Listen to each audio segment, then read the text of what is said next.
Ladies and gentlemen, your attention please. CNN Business Traveller is back.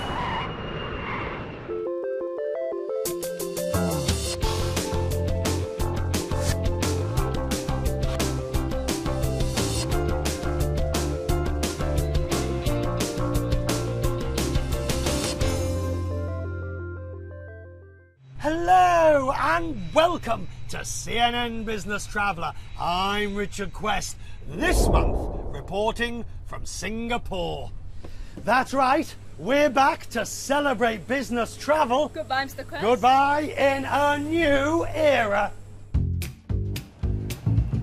In this series of CNN Business Traveller, we'll be examining every loved and loathed part of our working life on the road. Hello, how are you? Good, how are you? We'll be reporting on security, testing efficiency, reviewing the lounges and the hotels. We'll be testing the latest technology, updating you on new routes, tasting the food, and sourcing the best luggage. And where better to kick things off than where it all began 10 years ago. Hello and welcome to CNN Business Traveller. I'm Richard Quest in Singapore, connecting at a hub that links America. Coming up, Singapore Airlines Chief Executive talks exclusively to Business Traveller.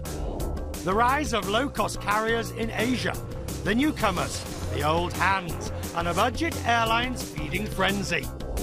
All premium long-haul strikes again. Can Hong Kong Airlines make it work? We're on the maiden flight. And we dine in style with the investor Jim Rogers, who's made Singapore his home. First, the apple of Singapore's eye, Changi Airport. The tropical fish, the orchids, the environment, these were the facilities that helped Changi set the standards for airports around the world.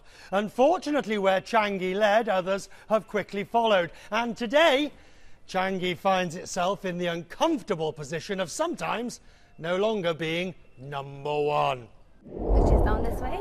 This way? Yep. This way. All the way straight to the end and make a left turn. This is a customer experience agent, one of a number of new ideas, part of Changi's push to reclaim the crown as the world's best airport. In its 30-year history, Changi has won more awards than anyone else. In recent years, it's been rudely shocked by coming second behind Hong Kong and Seoul. We came up with 3 tenets or pillars of service, one of which is to try to provide a stress-free service, as stress-free as possible. And then we like to have a personalized service as much as we can. Just walk all the way straight down. And lastly, we like to provide positively surprising moments as they come through our airport. Putting stress-free, personalised and positively surprising into practice meant providing something other airports didn't, or doing it better. Whether it's a cinema to while away long layovers, or free treatments to soothe those weary limbs. This is more fun than should be allowed in Singapore. They introduced the unusual to keep the young entertained, and those just young at heart out of trouble. Hey! The latest addition is the customer experience agent. Enjoy Changi, sir. We're trying to help passengers who may not be frequent travelers, seasoned travelers, to navigate our airport. I can't see any of them. Okay. Well, that means they're busy helping some passengers somewhere else in the terminal. Well, you see them with over there, Richard. What have you got against them? Basically, Everywhere from information booths to the toilets.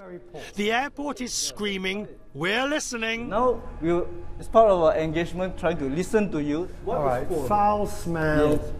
And Wet floor. wet floor. And Of course, none of this matters if the transfer hub of the future has shifted westwards to the Gulf, Yes, it's true that Middle East is now a convenient stopover, but this doesn't change the picture that over in the Asia Pacific, we continue to serve a still growing population, still growing network of flights. Changi is only half the story. Its dominant carrier, Singapore Airlines, is the other half. This darling of aviation, the launch customer of the A380, also now finds itself battling for top place.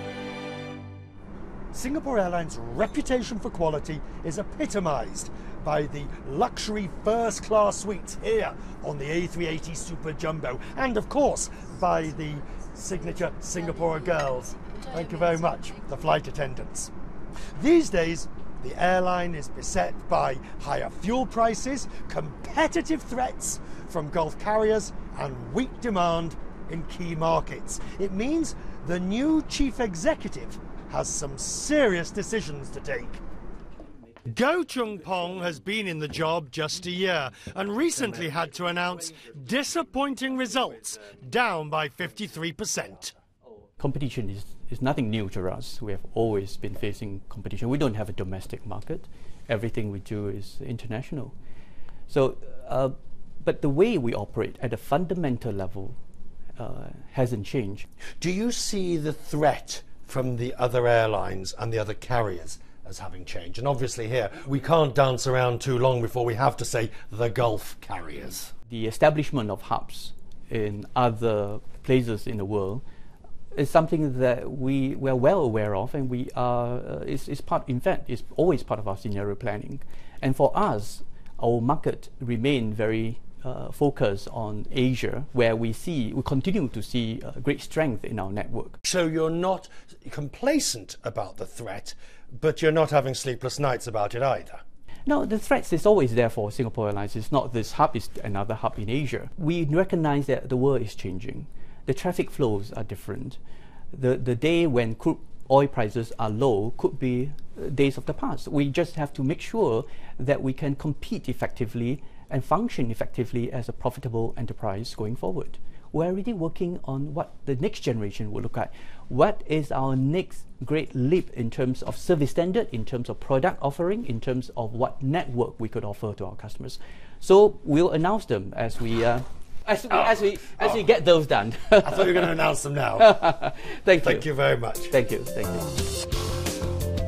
Coming up after the break, the low-cost airlines in Asia. The battle heats up.